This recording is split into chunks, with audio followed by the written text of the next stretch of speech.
I call the meeting to order. Welcome to meeting number 72 of the Standing Committee on Official Languages in accordance with Section 1083 of the rules and the motion adopted by the committee on October 18th, 2023. The committee is meeting to resume its study on the state of bilingualism in the RCMP. I know everyone is familiar with the rules about Zoom or participating remotely. If you are speaking, ensure that you do not place your earpiece close to the microphone. That triggers a feedback that can harm our interpreters. So I would like to wish a warm welcome to Mr. Michael Duhem, who is the Commissioner of the RCMP and the Principal Director of Human Resources. Thank you to this first hour. Thank you for joining us for this first hour. There will be 2 rounds of questions from each political party for 6 minutes, and then for shorter periods. So we are starting. Inaudible for the interpreter. Yes, I'm sorry. Yes, of course.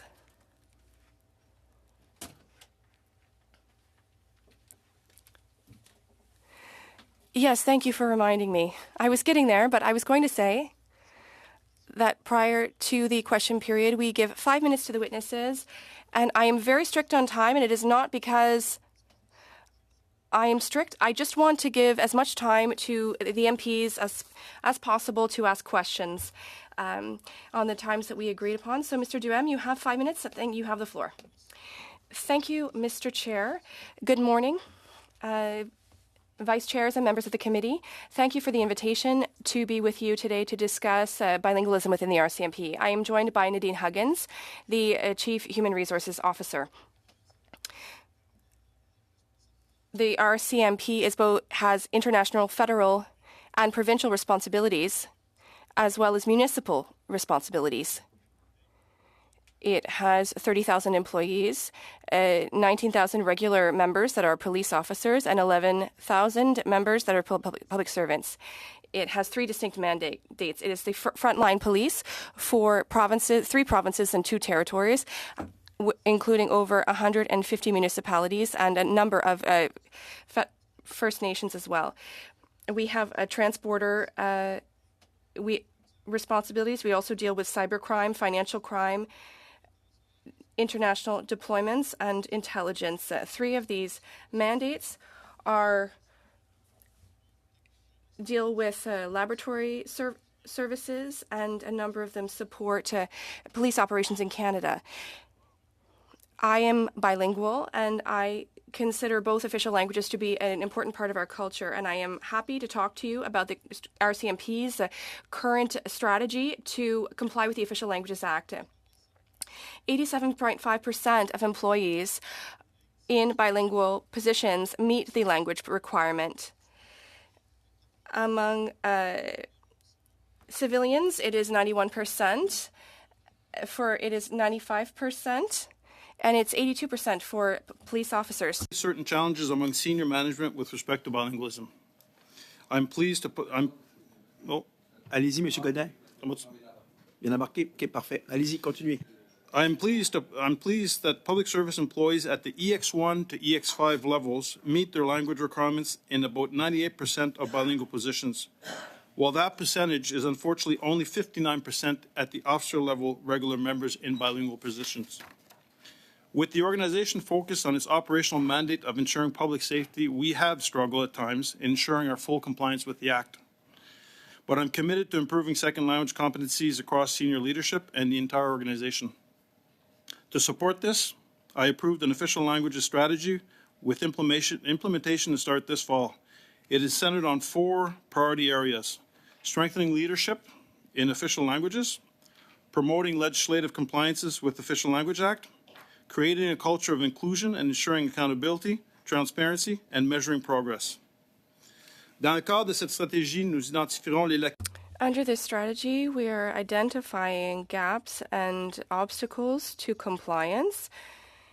We are identifying areas that don't respect the official languages strategy, and we need to ensure that they comply. This is done at the highest levels of the RCMP. We're focusing our efforts so that we're a leader of tomorrow, so that we're better equipped to assume management roles. And we are actively committed in developing future leaders. We are ensuring that officers meet the linguistic requirements of their positions to encourage a workplace that is truly bilingual and inclusive and that is good for the use of both languages. We are increasingly being asked to provide policing service in other languages as well, such as Mandarin, Hindu, Punjabi, in order to effectively meet the evolving needs of communities across the country. All our efforts are meant to strengthening the RCMP's ability to ensure public safety while simultaneously improving compliance with the Act. En that, Monsieur le Président, merci, and il nous fera plaisir de répondre. Thank you, Mr. Chairman. I would be pleased to answer your questions. Thank you, Mr. Commissioner. 4 minutes. So that gives us even more time to ask questions. So there will be 6 minutes to each of the political parties.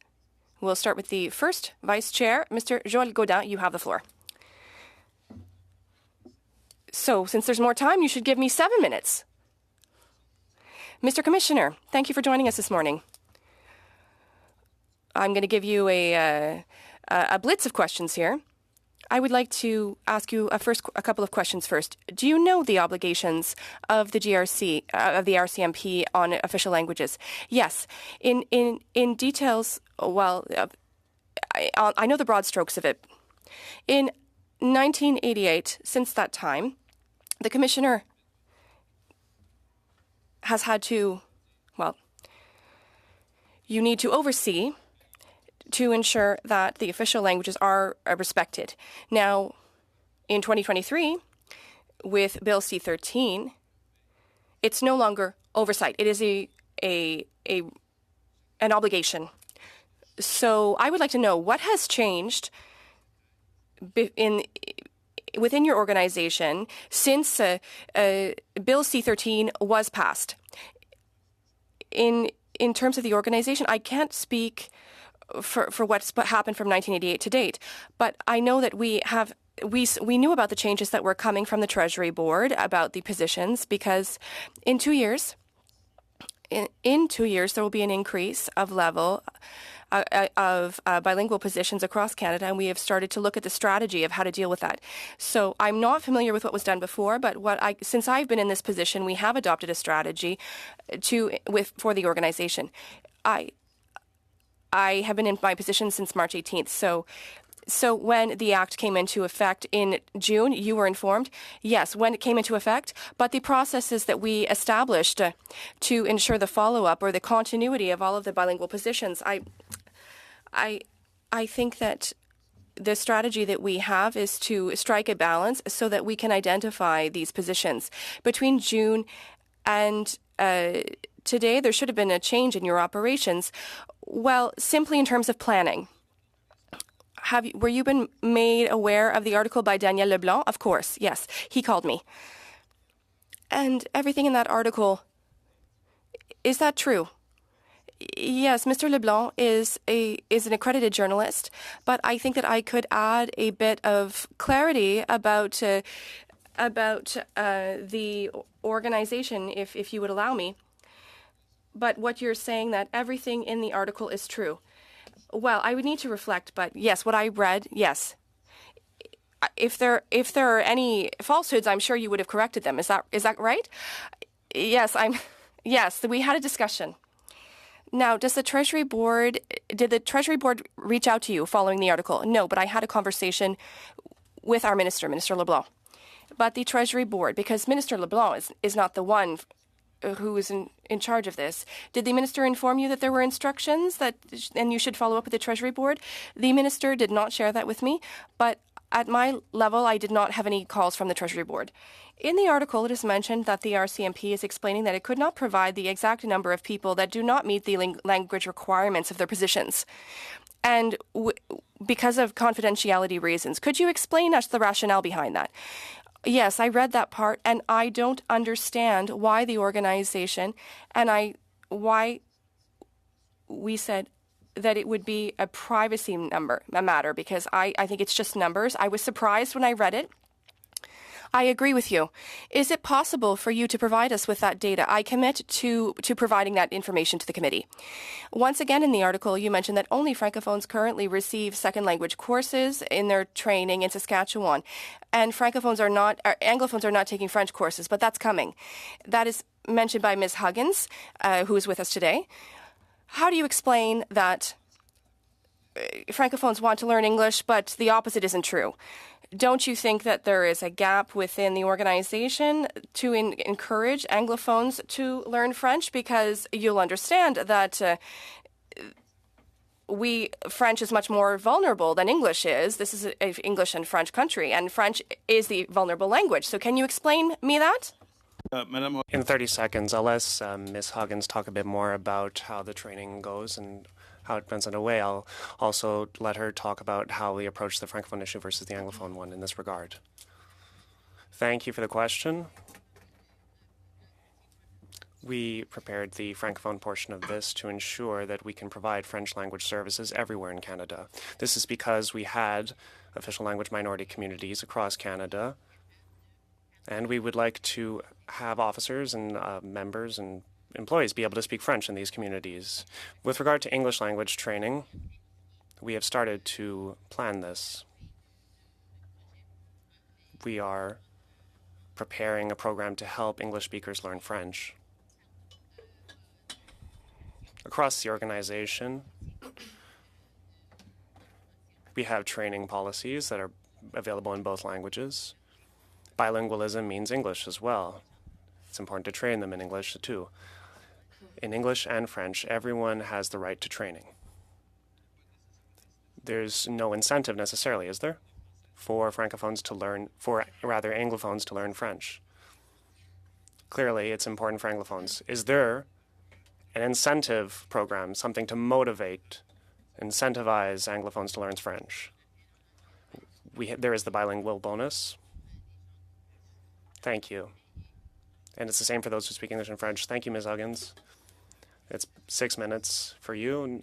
Next up, we have Mr. Iacono for 6 minutes. Thank you, Chair. Commissioner, Ms. Huggins, welcome to our committee.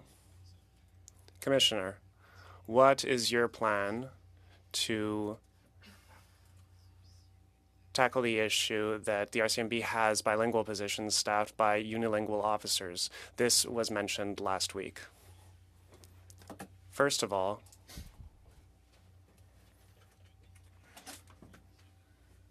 this is a challenge. It's been around for a while, too. There are many challenges relating to bilingualism. The first is that there are many trainings available to members when they're onboarded. And when we talk about police officers following training, in order obtaining that level of second language proficiency is a challenge in and of itself because of various reasons. This forces us to give a bilingual position to someone who is unilingual in order to fulfill the RCMP's mandate of ensuring public safety. So there's this whole question about the percentage of staff across the country, and there are other issues that arise as well. These issues include mobility. People are less ready to move around in order to staff these positions. These people do not have the language qualifications. Are they hired temporarily for a certain period, or are they hired full-time? They are hired full-time. There are some agreements. These agreements are in place to help them achieve that level of second language proficiency. And are there new people who will be in these bilingual positions? That is a whole staffing matter. Some people want to change positions from one part of the country to another. And do you force unilingual officers to follow French language training? There's no, for bilingual officers, there's no requirement. For unilingual officers, rather, there's no requirement for second language training, but for some people who aspire to certain positions, they do it themselves on their own time. So the new employees, the new part-timers, you said part-time or full-time? New people is always full-time. Do the new employees have an obligation? What kind of criteria exists for them? We need more bilingual officers. Has your way of doing business changed here? We've worked at the recruitment level.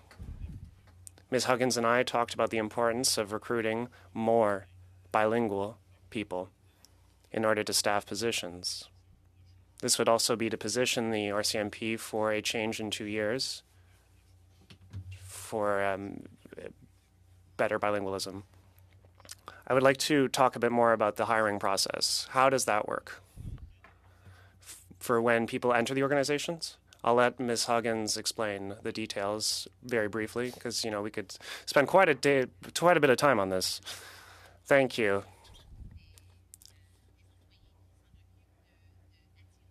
We have employees that are in charge of attracting talent and bringing people to the RCMP. There's a screening process. This is to ensure that people can do the work we're asking them to do. We always try to be sure that we have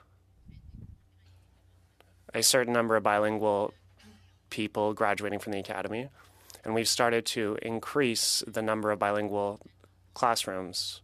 Usually we do 2 a year. Now we've planned 3 for this year. We are trying to build additional capacity in that regard. We have bilingual troops and francophone troops. There are people who take some of the training in English and French, even if they are francophone. Mr. Commissioner, since March 18, you were made aware of the changes and the new requirements with regard to bilingualism. Do the candidates follow the same, are the candidates treated the same way as before, for example? The same process is being followed for everyone. The process hasn't changed vis-a-vis bilingualism. Okay, good. Are you looking for candidates? Or are you just leaving people to apply? I just wanted to add something, Chair. There is a recruitment strategy in place. And I just want to say that policing is less attractive to people nowadays than before. The pool of individuals is a little bit more limited. And then when we add bilingualism to that, that obviously has an effect. I would just like to say the last data available that I saw from Montreal show that there are people who are interested in joining the RCMP. We are trying to fill this gap. Mr. Iacono, that's all we have time. That's all the time we have for you today. I know that there's many questions that will arise. Next up, we have the second vice chair of this committee, Mr. Beaulieu. You have the floor. Thank you, Chair. Thank you for being here, Commissioner. First of all, does the RCMP need to comply with the Act? The RCMP must comply. However, in the environment that we are currently in, there's a gap between senior management and people who come in with regard to bilingualism and how people come in over the years, so we're working on that. Shouldn't the RCMP be exemplary and lead by example in this regard? Wouldn't this mean that the Official Languages Act is a less important law than another one would be? Because now it's been years since the RCMP hasn't been following the law. I would say exemplary is a word. We always we always put bilingualism above many other things. There are fields where expertise is important. Sometimes people do not have the opportunity to learn French when they're in those kind of positions. What I don't understand is that even in the Radio-Canada article, it says that you are hiring unilingual francophones in senior positions. They are not following any training. And how can they continue like that? You'd think that this would be little tiny exceptions but there should be a requirement at the latest. If I can clarify with regard to the Senior Executive Committee, there are 10 people in that committee.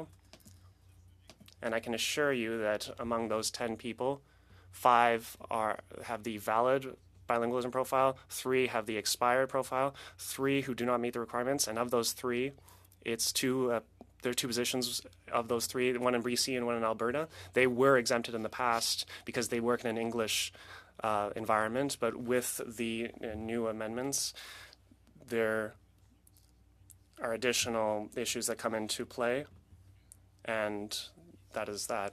What is complicated here is that it's not just the senior executive. It looks like it's a widespread problem. It looks like it's a cultural issue, that of not respecting French. If you look in 2016, media reports showed that there were 16,000 positions that required English, 19 with French as official requirement. Of 21,000 regular member positions, 100 were designated as Francophone non-essential. This requires some knowledge of English, but none required any French as essential. So I cannot see that there is an intention to respect the provisions here. Shouldn't this mean that the people supervising these employees should know French? But now it seems like everything is in place for people not to have to learn French. I would just say, Chair, that I believe that I'm lucky. I learned both languages at a very young age. I feel lucky, and I do not hesitate to promote French across the organization. I tell people who want to rise up in the ranks of the RCMP certain things, just because I need to get on with other things. Are you committed to having Francophone French essential language positions? I think that there are in Quebec. There's nothing in Quebec. I know a former RCMP officer, and he says that French is being disrespected by the RCMP. There is no essential Francophone position in Quebec. It's hard to understand, frankly. I don't have that exact information, but we can follow up to see if there are essential positions. There are unilingual English positions. I wouldn't understand why there is no Francophone essential positions in Quebec. The other thing is training. In the past, there could have been training in French. Now there is no training in French. These are bilingual trainings.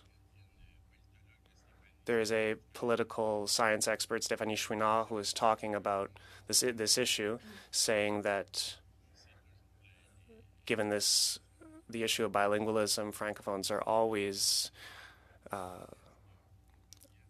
in a lesser position. Would you commit to bringing French training to the table? Yes, this is very important. It is important to help people get trained in the language of their choice. But now I'm talking about French language training, not bilingualism training. Yes, Francophone, French training. There are, for the Francophone troops, more is available. The question, Chair, with regard to this, it's been a challenge across the RCMP's history.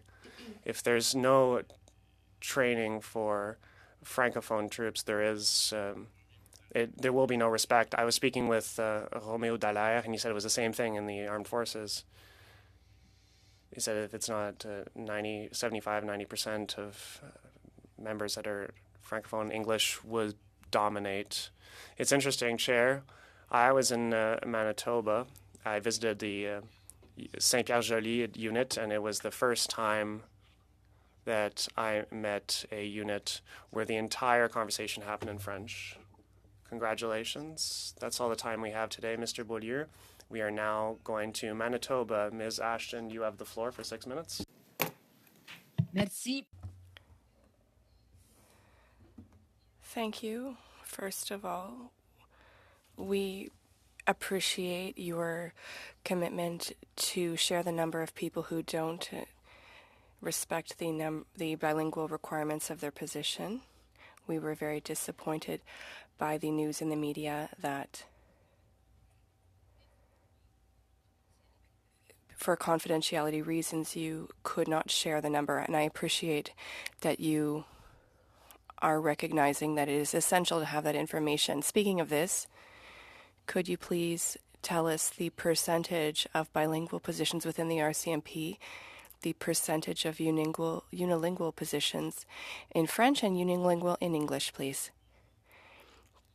I would ask Ms. Huggins to help me with some of the percentages, but what I can tell you is that within the RCMP, 87.5% of individuals in bilingual positions meet the criteria within the organization, and that is 652 positions.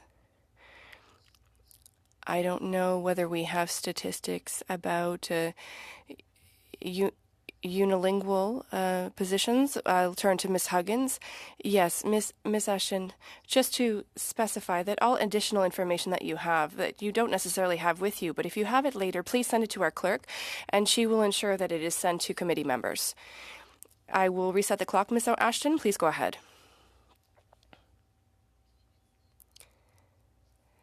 Thank you. We would appreciate that information. Manitoba, I'm very concerned about the temporary closures of RCMP detachments here in our region. In Snow Lake, in Cranberry Portage, communities in our region fear that these will be permanent closures. In response, the RCMP has made reference to challenges when it comes to recruitment. Et on l'entend maintenant en référence au poste. And we hear that about bilingual and francophone positions. That is not the fault of Canadians who expect service from the RCMP, which has an obligation to provide its services and to follow the legislation, and in this case, the Official Languages Act. Given that you refer to the fact that recruitment is a problem, what are you doing and what do you need, perhaps, from the federal government to find solutions for our communities, like here in northern Manitoba, and for communities that depend on bilingual and francophone services? Mr. Chair, because the question seems focused on recruitment, I can assure you that we have reviewed the recruitment process and the things that we've changed within the recruitment process. Like, for example, previously the RCMP required that everyone be mobile anywhere in the country, and we eliminated that clause, and what we see currently is a significant increase in a number of regions of people who are demonstrating an interest in the RCMP because they know that they'll be able to stay in their home province if they want, or they can choose their province they wish. So that's a good news story, and other changes are coming with respect to recommendations that we receive from our commanding officers situated in each of the provinces.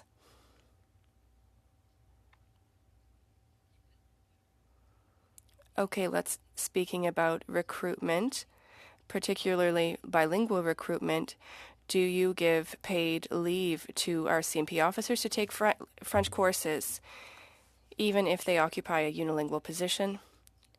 What type of efforts are you making to encourage unilingual Anglophones to learn French? Mr. Chair, there are a number of things within for an individual. For someone who wishes to progress within the organization, they need to learn French, and the fact that the person is learning French opens doors to promotions within the organization. Secondly, there are a number of programs within the organization to learn French.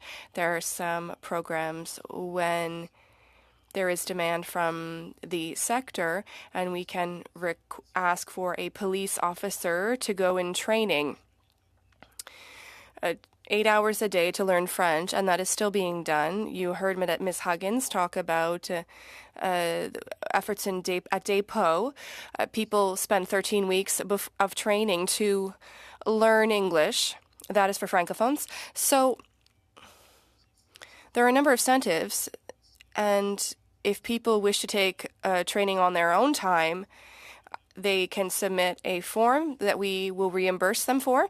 And concerning bilingualism, when they are in a bilingual position, there is a bilingual bonus that they receive. So I think there are a lot of incentives, both from a promotion standpoint, a monetary standpoint, and the training. We heard about the program that is offered for Anglophones or rather Francophones who wish to learn English or improve their English.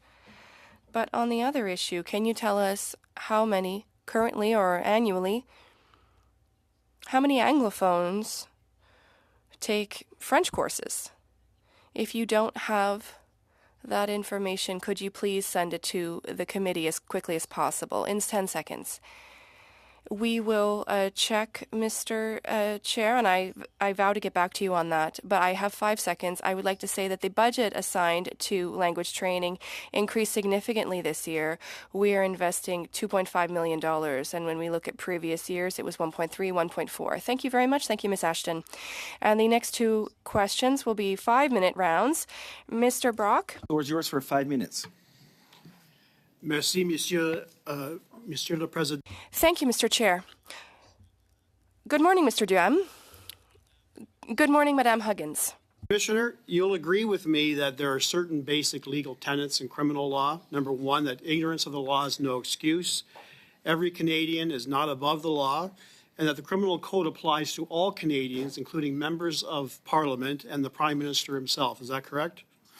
I agree. Notwithstanding that no sitting Prime Minister has ever been charged criminally and or convicted of a criminal offense in the history of the country. Un instant, Monsieur Brock. Un instant, avant d'entendre. Point of order, Mr. Chair. Mr. Sanson first, and then Madame Kayabaga. Thank you, Mr. Chair. I would like to say very directly that the question being asked are not related in any way to the mandate given to this committee meeting today, and I say that the committee today, it deals with official languages, and it is holding a meeting on the compliance of the RCMP with the Official Languages Act. So this type of question and the direction of the questioning does not fall under the mandate of today's meeting. So I think this question is out of order. Thank you, Mr. Sanson, Madame Kayabaga, and then Mr. Godin. Thank you, Mr. Chair. I think that my colleague just explained my thoughts very well. We're here discussing the files that deal with our committee, and if our colleague on the other side wishes to participate in that discussion, he is more than welcome to. But we have just an hour with the Commissioner today, and we would like to stick to the issue at hand. Thank you. Madame Kayabaga, Mr. Godin. Mr. Chair, I appreciate the comments by my colleagues. Perhaps you've allowed all parliamentarians to give an introduction, and my colleague was speaking, but I hadn't heard a question yet, so they can't judge a question that hasn't been asked yet. I think we should give time to our colleague, and then we can deem whether his question is relevant or not. Thank you, Mr. Chair. I will weigh in right away. I did not hear anything about official languages, RCMP. I heard criminal and our Prime Minister of Canada. So, Mr. Brock, if you have questions that deal with the subject of the day, then you are welcome to ask them. But if you are raising something that has nothing to do with today's study, then I will stop you. Well, with all due respect, Mr. Chair, you cannot judge my colleague's intention until he has finished his comments. Now, he spoke only about the Prime Minister or the RCMP. Well, that does not prevent him from making a comments in this committee. This is not a presentation, it's a question. He was going to ask a question in his 5 minutes, and I stopped the clock for your information, Mr. Brock, and he started that talking about criminal law and the Prime Minister of Canada. So, Mr. Brock, I will give you a few seconds to see in the direction your question is going in, but yes, go ahead. To the comments of my colleague, Monsieur Godin, it would be common courtesy from the Liberal bench to allow a question to be framed before there is any opposition. And quite frankly, Chair, I don't think I have to be confined by a time limit by the chair in terms of how I want to frame the question. So the question is relevant to the study at hand, and I will explain the relevancy if I'm permitted the courtesy, professional courtesy of asking the question. Juste un instant, Monsieur Brock. Allez-y, Monsieur Iacono. One moment, please, Mr. Brock. Mr. Iacono. Courtesy, I think, first of all, the courtesy should be attributed to the witnesses that are here today. And they've come here because the parties across and the government party want to question the commissioner based on everything that deals with languages. Absolutely. So if we're going to talk about courtesy, don't preach courtesy the way you want it to be preached. Preach it the way it is. And I think the utter respect should be to our witnesses who are here. The commissioner has an important job to do. We have all an important job to do. Your questions do not pertain to languages. Those questions can be asked in another committee that takes care of those matters. And, excuse me? Just a second, Mr. Brock. President? Mr. Brock, you're speaking about courtesy. Can you retract what you just said to this colleague, please? I'll retract it, but I wish an opportunity of speaking again. Yes, Chair. there's people before you and after you, and I respect the order.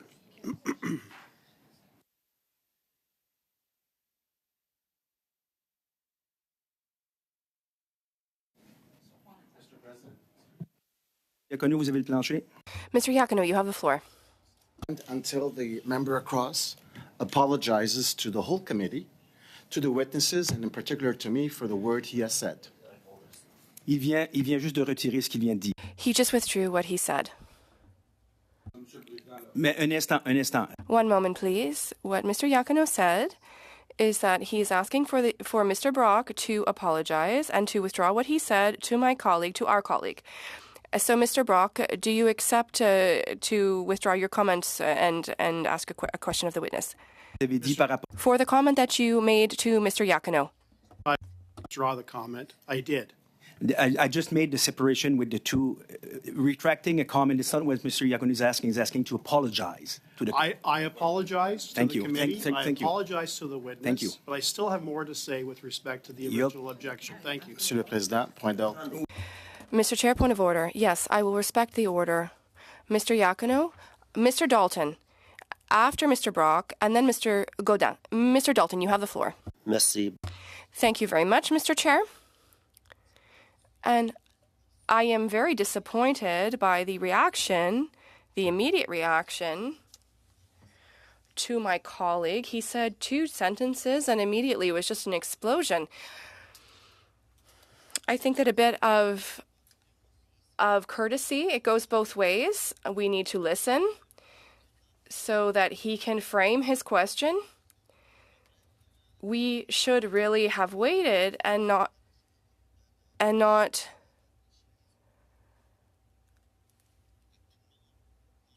jump to the chair, and then we should give him some space to speak. Thank you, Mr. Dalton. Mr. Brock, and then Mr. Gaudin. Thank you, Chair. So my friend opposite, Mr. Iacono. Point d'ordre, Monsieur le Président. Point of order, Mr. Chair. The comment, I'm sorry, but I wanted to make a point of order, but you told me to wait. I'm sorry, I'm talking about the comments that... point of order. You're making a point of order as well? Okay. We'll hear from Mr. Iacono first. I thought these were comments about the point of order, so you want to make a point of order as well? Okay, Mr. Brock, continue. I have the floor. Monsieur le Président, j'étais en train de... Mr. Chair, I was in the middle of speaking, and the man across the way jumped in, so I am asking for an apology, and also an apology to me and to the witnesses as well. And I think that I am asking for apology to me because, one moment please, one moment everyone, one moment, Mr. Iacono, I think that Mr. Brock has already done that in good faith, and he has already apologized to his credit. I think we are talking about a point of order, the first point of order that is on the floor, given the content about the question of the question Mr. Brock wanted to raise. But now you said that you had a point of order. Mr. Brock, are you speaking to the point of order or the first point of order? Mr. Chair. Allez-y. The chair gave me the floor. Before I uttered 2 words, I was interrupted by Mr. Iacona on another point of order. Don't know what that point of order was, but I had the floor. So if I have the floor, I'd like to continue, Chair. Yeah. And my thoughts are this. Mr. Iacona spoke about professional courtesy. And I wanted to comment on that word, professional courtesy, because I think it's important for all of us to reflect on what has happened literally over the last week. Last Monday, this commissioner was scheduled to testify not one, but at 2 committees, here at Official Languages and also at Ethics. He chose to attend at Ethics because this is a pressing issue. It's a pressing issue to all Canadians as to why it took as long as it did for the RCMP to come to the conclusion that the investigation into criminality with respect to the Prime Minister's handling of the SNC affair would not result in criminal charges.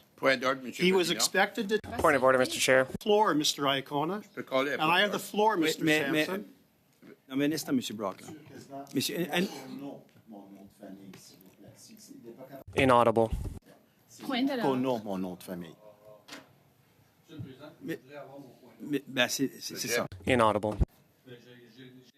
Monsieur Brock, Mr. Brock, I'm listening to your explanation. I'm going to get back to it. I'm going to go through these point of orders in the order they were raised. I'm not convinced that you are making a point of order here that is related to what we're talking about. The committee has not made a decision on what is going on elsewhere in another year and another time. Mr. Godin, you have the floor.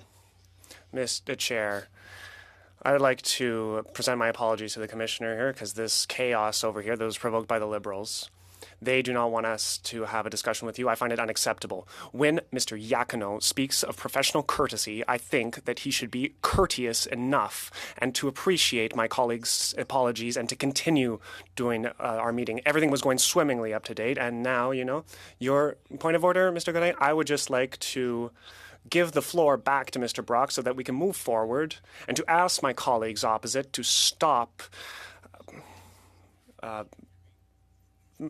hindering the work of the committee. I do not think that the member has the right to answer on behalf of the commissioner. He just said something that I have qualms with. He said that the commissioner chose last week to go to the ethics committee instead of coming to our committee because, according to the commissioner, it was a more urgent matter. I would like to hear this from the commissioner. I would like to hear the commissioner say that the reason that he refused this invitation and that official languages compliance is less important for him than what the member alleges. Mr. Iacono, I'll come back to Mr. Brock afterwards. Yes, it's okay. Inaudible. Ms. Goodridge. go ahead.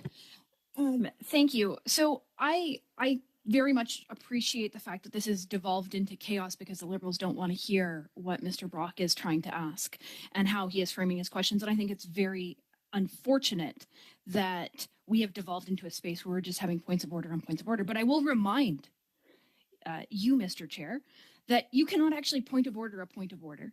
And there can be conversation on a point of order, and then you can rule on it, or you can set it aside. But very clearly in the House of Commons procedures and practices, what this has devolved to is not how I've seen this committee operate up to this point in time. And I would request very respectfully that we get back to the to the conversation at hand so that we can ask questions, because I have questions. I know other colleagues have questions. This is a very important topic on bilingualism in the RCMP. And frankly, I did not hear Mr. Brock in any way, shape, or form say that somehow official languages was less important than ethics. He just keeps getting interrupted before he can even get to his point. Thank you. Merci, Madame Goodrich. Thank you, Ms. Goodridge. We're not used in the Official Languages Committee to have this stream of points of order. I love this committee because it's not very often politicized. Mr. Brock, you've listened to everyone talk about your intervention. I'm going to let you have the floor, but I will say, if you're not on topic, if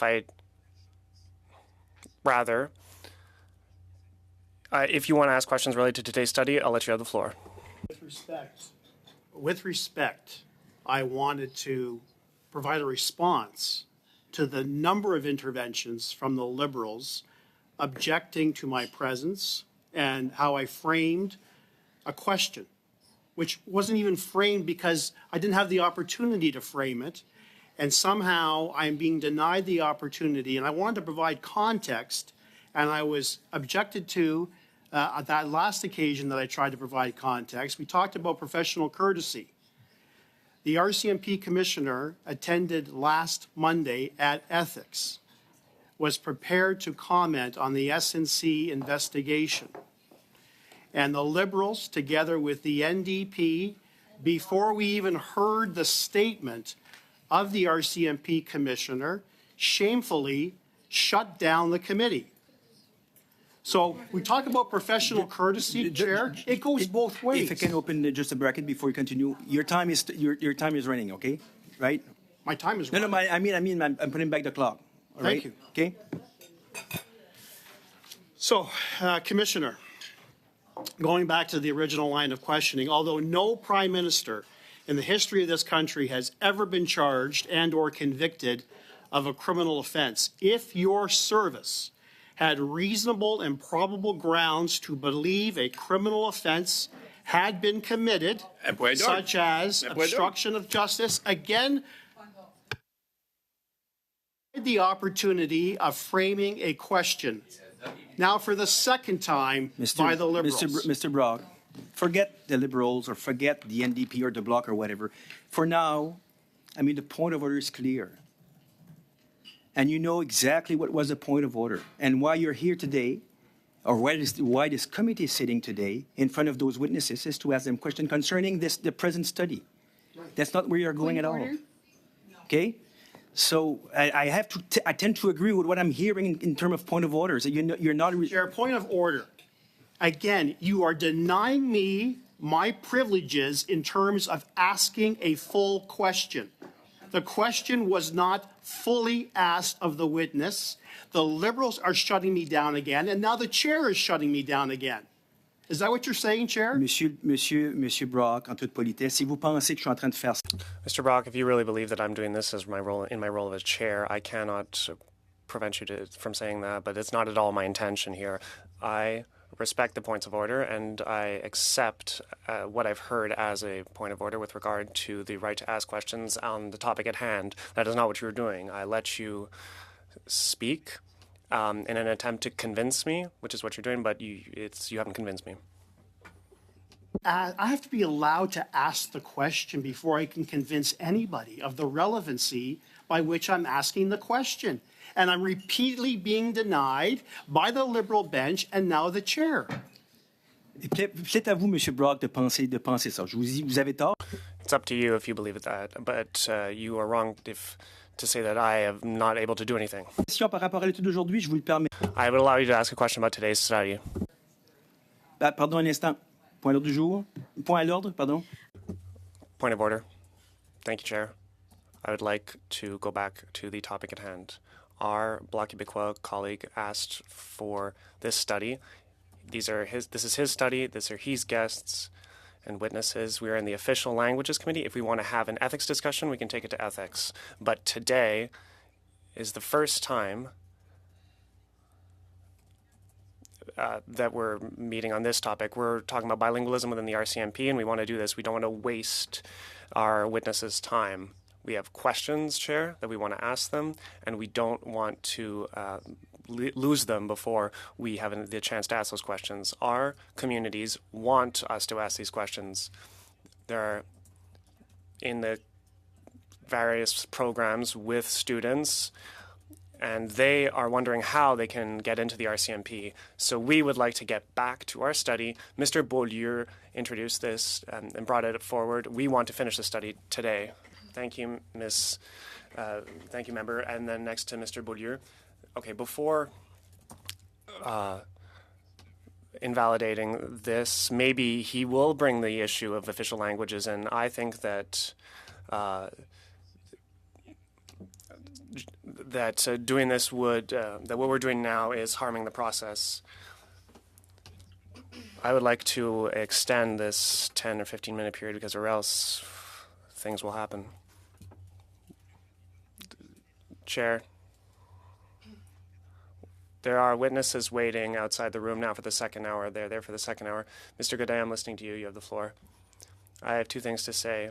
In response to my colleague, I understand that there are witnesses outside the room, but the filibustering that the Liberals are doing has now hindered our work, and we need to proceed. We need to move forward. If there hadn't been any filibustering, we would have gone to another witness, and the Liberals would have the floor. So, Mr. Chair, what I would like to ask you is to allow my colleague to ask his question, and then you can deem whether you can say if it's relevant or not, and then you can remove his right to ask a question. But I think it's important that all parliamentarians are able to speak. The least you can do, Chair, is to allow him to ask the question. He is here. He is not a regular member of this committee. He is talking about past experience, and I think it is perfectly legitimate to allow him to speak so that he can ask his question with an interrogation mark at the end of it. Thank you, Chair.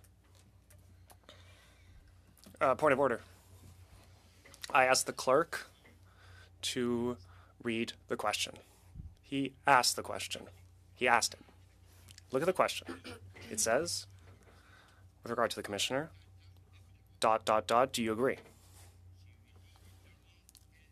If you read the last 15 words that my colleague mentioned, the question has been asked. I just wanted to repeat that to see if I was correct.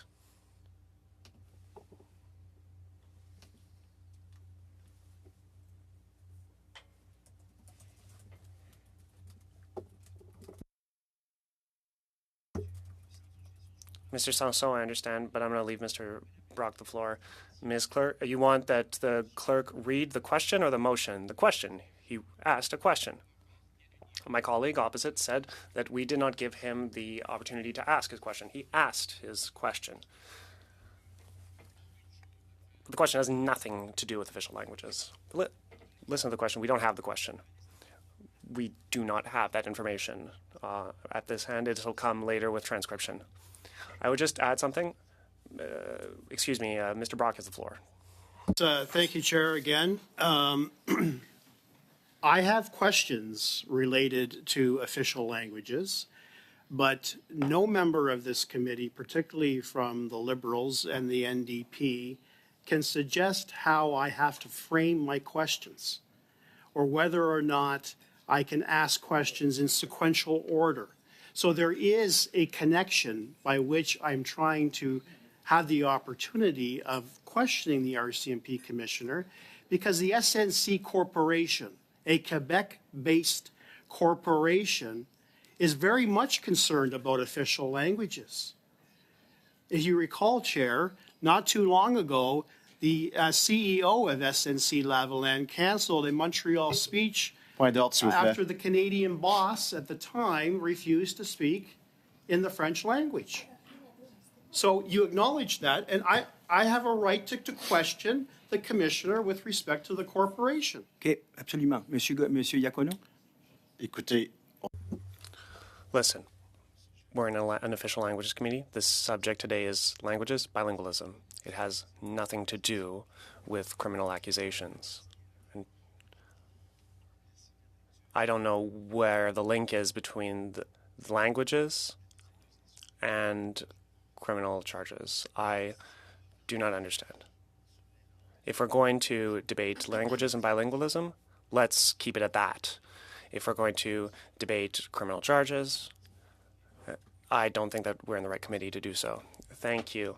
Can we just please clarify this? Yes, before giving Ms. Goodrich the floor, we have to make a decision. There are witnesses for the second hour. We invited them. Ms. Goodrich, I'll come back to you. Je vais revenir à vous, Madame Goodrich. Juste un instant. Allez-y, monsieur. Maybe we could go to 1:30, and nothing's preventing us from extending the committee meeting by 15 minutes. And then we could allow him to weigh in. And, well, just a moment, Mr. Beaulieu, concerning 1:30, but we started at 1:05, or 11:05, sorry. I don't want to focus on Mr. Brock or the way he asked his question, but I would like us to decide what we're doing with the next hour as a committee. Mr. Godin, please go ahead. Mr. Chair, yes, you mentioned that we invited the witnesses to appear starting at noon. We should have finished, but unfortunately the Liberal obstruction has meant that we are in this situation. If there's a call for a vote in the House of Commons, unfortunately the witness would have been invited, and they would have wasted their time. It's unfortunate for them. And it's not on us on this side of the table, for the Conservatives and the Bloc Québécois. So, Mr. Chair, I would not want us to focus on the fact that the situation means that we can't ask questions to the Commissioner, who was kind enough to join us today. I think we should give the floor to my colleague so that he can finish his question and we can move on to other questions on the same subject before we go to other witnesses. Thank you, Mr. Chair. Ms. Goodrich, on that point, I'll give you the floor on the point. What did you have to say? Yes, thank you. I raised a point of order before Mr. Iacono spoke. So in this meeting, I was ignored a couple of times in my points of order. So I would like to make a point. Where in the book on procedure are the points of order by my Liberal colleagues? I can't find them. So I think if they don't have a page that they can quote, can we please... Yeah, okay, but again, I'm still in the bracket that we had. As a committee, we need to make a decision concerning the fact that the hour is gone, is already behind us, and the second hour was, we're supposed to have other witnesses. So that's, okay, s'il vous plaît, sinon, s'il faut que je prenne une décision, je vais la prendre. So if I have to make a decision, I will, but I'm asking the committee to... Inaudible for the interpreter. We had 5 minutes. 5 minutes to Mr. Brock and 5 minutes to the Liberals, and we don't have anything? Well, there's no more time.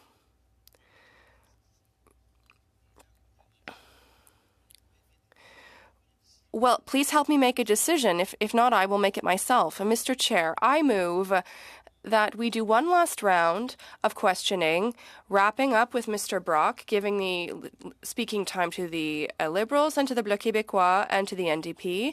And then after that, we close the discussion with the Commissioner, and then we move on to our next witnesses. That is my proposal. So in practical terms, that means about 12 minutes from when we start, with the time remaining for Mr. Brock. So, and then no obstruction from the other side. Thank you for your comment, Mr. Godin. Comments on this point? I would really like us to make a decision. Is there consent for us to continue? I don't see anyone opposed. So, Mr. Brock, you have about 2 minutes. You have the floor. Remaining? With all due respect, Chair, I was cut off within 30 seconds of my 5-minute round. So have I lost 2.5 minutes? I stopped the clock, I put it back, I indicated to you that I was putting back the clock, and then it came back to others, I stopped it back. I mean, plus or minus, you have 2.5 minutes Thank you. That's gone. So again, Commissioner, I apologize for what has transpired, not only last Monday, but clearly what's happening today. Again, if the service had reasonable and probable grounds to believe our Prime Minister, Justin Trudeau, committed a criminal offense, you would charge accordingly, correct? So, ça, c'est une question, M. Brock. That is a question, Mr. Brock. Follow-up question was going to be how many fully No, no. bilingual RCMP officers? Okay, Mr. Brock, sorry, but that was a question. You agree with me? That was a question. That was a question. Okay. That You was- agree with me?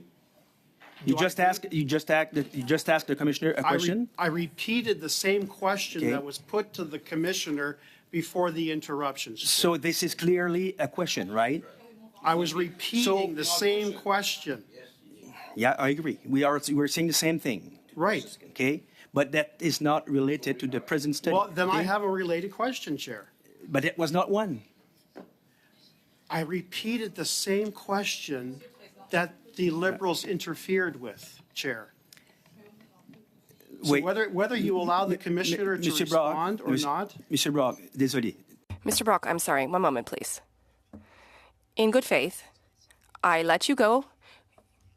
You heard the reticence about the questions that you asked, and you asked a question clearly. We heard you clearly, and it had nothing to do with that was the subject of your first point of order. It had no relation to the subject of the meeting today.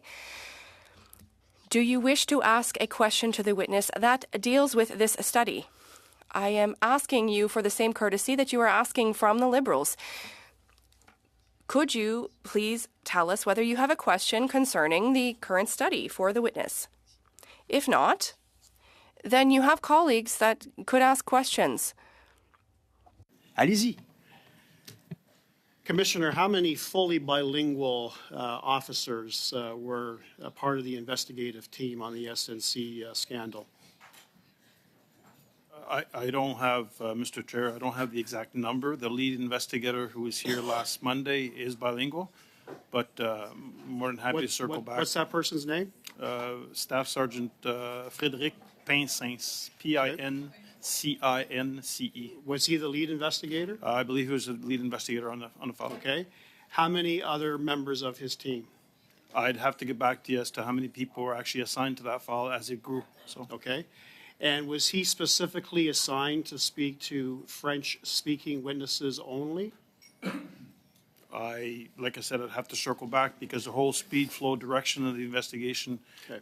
it was dictated by the lead investigator. So All right. Commissioner, I understand only 3 witnesses were interviewed over the course of 4 years by the fully bilingual lead investigator. Is that correct? Well, again, Mr. Chair, I'm not aware of how many bilingual investigators were assigned to it, so I can't say how many interviews took place with the bilingual investigators. Okay. Well, according Merci, to Monsieur le Commissaire. the, Thank you, Mr. Commissioner. Time, is that Madame. my time? Yeah, Madame Kariabaga, à vous le plancher pour 5 minutes. Madame Kayabaga, you have the floor for 5 minutes. Thank you, Mr. Chair. I would like, first of all, apologize to our guests. We don't normally have as much excitement in our committee. So if you come back, you'll see that we're a very organized team and that this is the first time we've experienced this type of behavior. Thank you, Mr. Commissioner, and thank you, Madame Huggins, for joining us. Earlier, you spoke about the fact that at the leadership, there are not as many Francophones. Can you explain why? And I'd like to know your impressions within the time remaining. I would like to know whether you are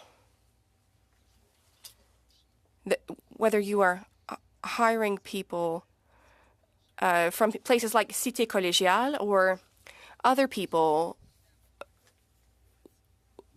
If you could make comments on that and the number of bilingual individuals within the leadership and why there aren't as many bilingual members.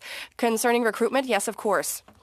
We say get people who are passionate about policing, and I would say that there isn't one sole approach. We seek out candidates in different universities, different regions to attract people to our organization. So there are a number of different facets to recruitment, and I know we didn't talk about that, but in concerning senior management, when I talk about that, I'm including the sub-commissioners, the deputy commissioners that are responsible for the different provinces. And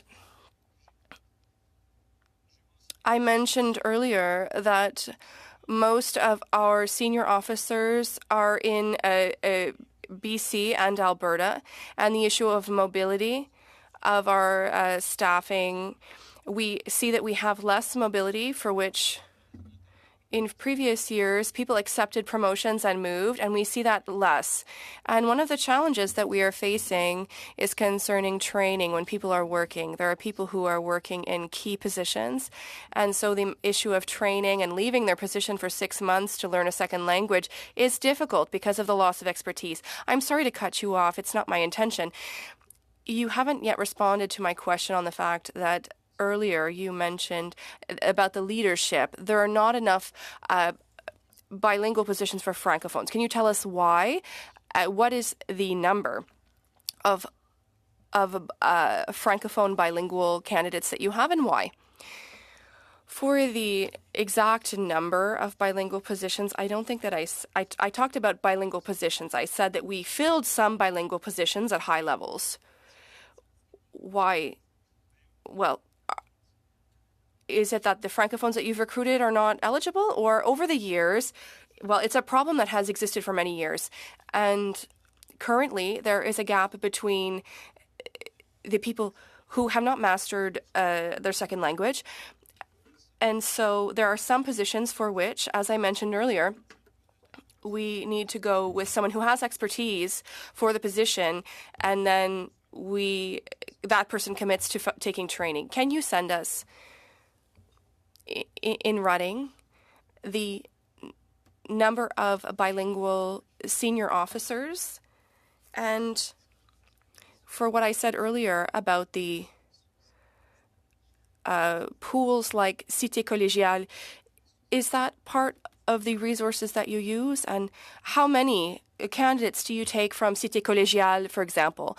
I'll give the floor to Ms. Huggins, but I would just like to clarify your point about the positions.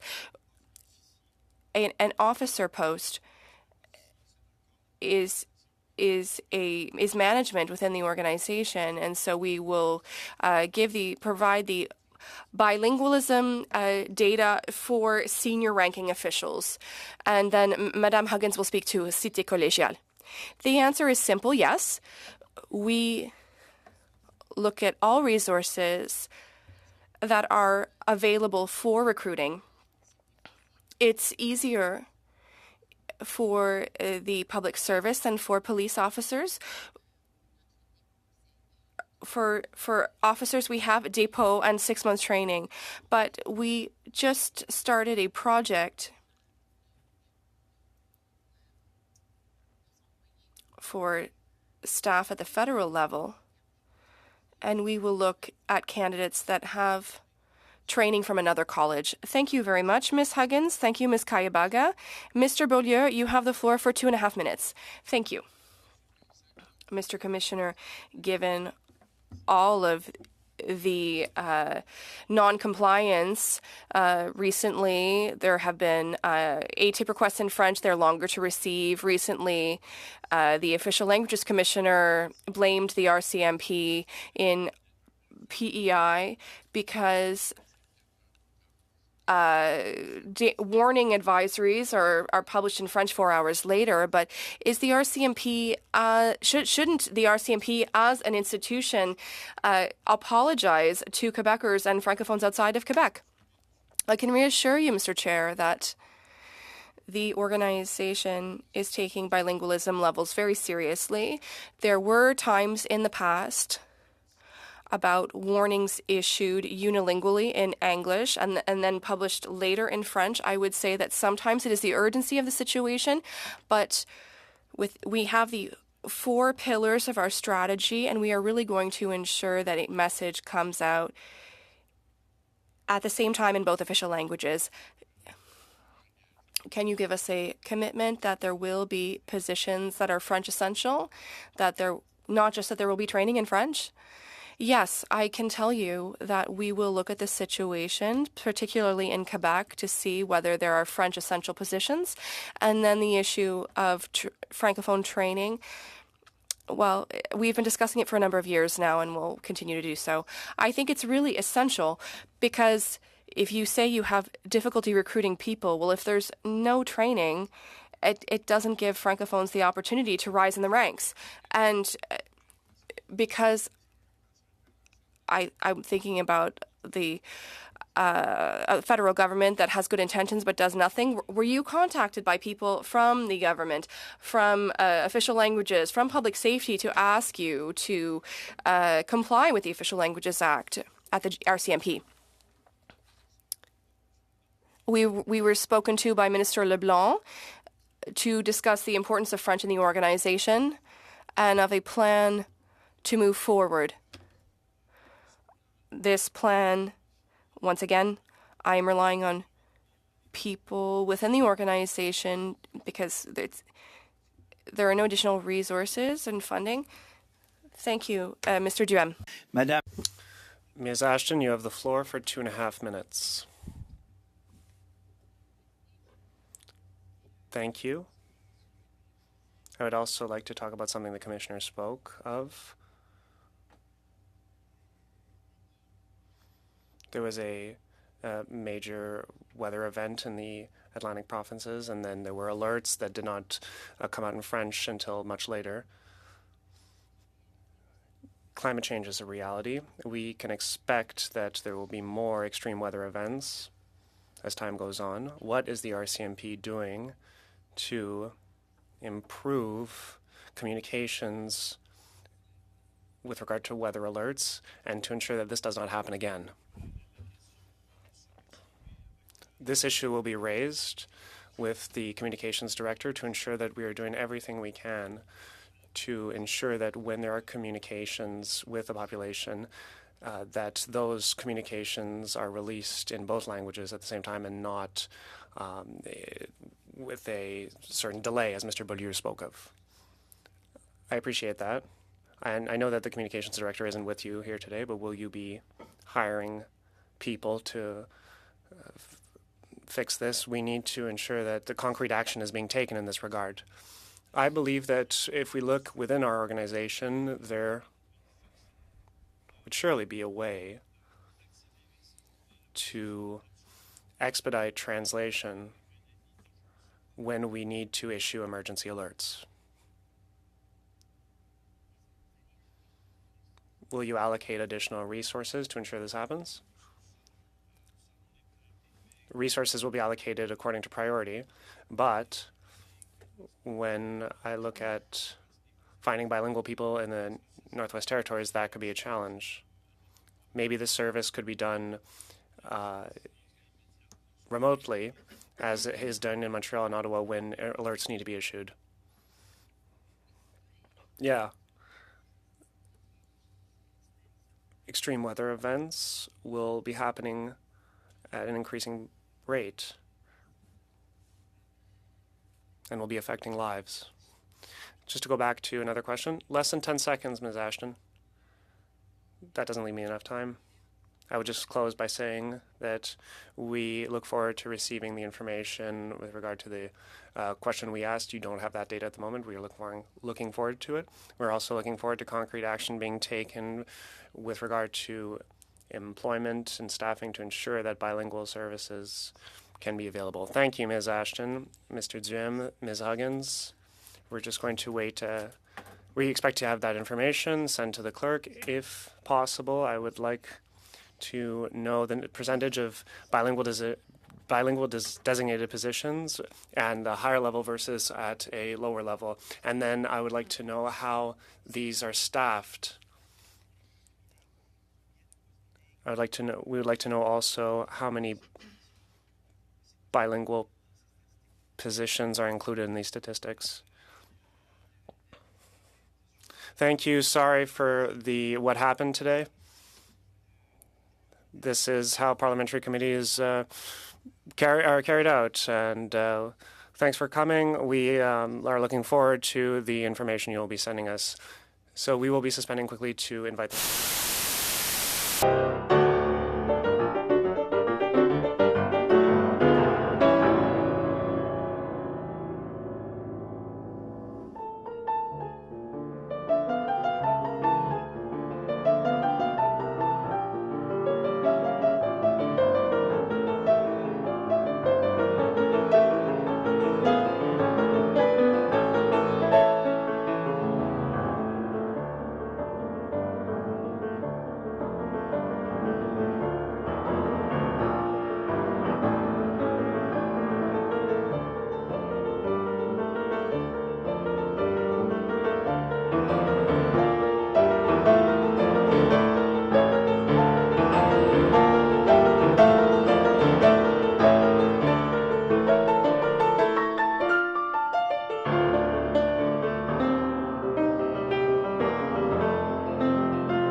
Mr. Boudier, to your place.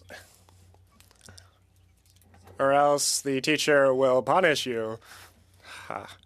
Everyone back to their seats, please. Thank you for your patience, dear witnesses. For our second hour, that will be a bit shorter. Just to say that we can continue for 15 minutes afterwards, up to about 1:20. So if everyone agrees, we can move forward. We are welcoming for the second hour the Community Economic Development and Employability Corporation, John Buck, President and Chief Executive Officer, and also from the Réseau de développement économique et d'employabilité du Canada, Mr. Plant, President and Chief Executive Officer, and Ms. Abdi Aden, Manager, National Consultation on Economic Development and Employability. You have 5 minutes each. I am strict on time. After those 5 minutes, the questions will come. First off, we have Mr. Buck. Merci, Monsieur Arsenault. The Community Economic Development and Employability Corporation thanks the committee for the opportunity to share highlights of its brief with you, which was submitted on October 6, 2023. In terms of introduction, I would simply like to remind committee members that CEDEC is the federally designated and financed organization responsible for the economic development of the official language minority community in Quebec. Economic development includes business and social enterprise development, labor market, and employment service development. During my remarks today, I will make 5 points. Number 1, individual and community well-being across Quebec and Canada is fully dependent upon an economy that maximizes the possibilities for exchanging value. To succeed today, a small bed and breakfast in Blanc-Sablon on Quebec's lower North Shore must connect with and offer its services to customers from across the province, across the country, and around the world. Understanding we are all part of a common economy with its local, regional, provincial, national, and global dimensions is fundamental to determining how best to position official language minority communities to contribute to and benefit from economic development. Number 2, English speakers are strengthening their contribution to growing Quebec's economy and focusing on the opportunity and wealth this contribution creates. Growing businesses and social enterprises, generating jobs, placing English speakers in vacant positions, and attracting investment across the province are some of the ways English speakers contribute to the economy shared by all Quebecers. Additionally, this economic development contribution enables the community to address the distressing economic situation it has experienced for more than a decade. A summary of 2021 data reconfirming this situation was provided to the committee in our brief. Number 3, the English-speaking community of Quebec has created an ambitious, actionable, achievable, and most importantly, necessary 10-year economic development plan. The ESCQ created a 2023 to 2033 economic development plan that lays out bold and targeted results to further strengthen the contribution of English speakers to growing and developing Quebec's economy while leveraging these efforts to reduce the disparities, limiting its contribution.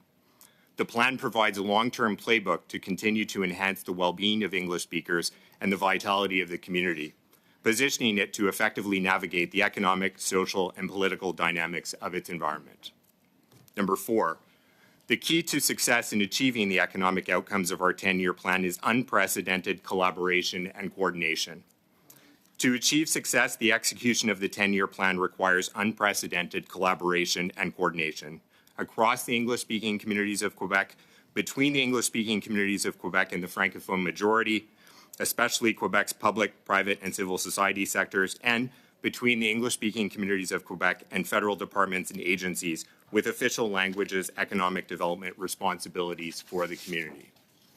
Number 5, and perhaps most importantly for you, your committee can be instrumental in making all of this happen by recognizing and endorsing through your recommendations that each OLMC in Canada must find a way to maximize its economic development in a manner that is tailored and suited to its particular economic, social, and political circumstances.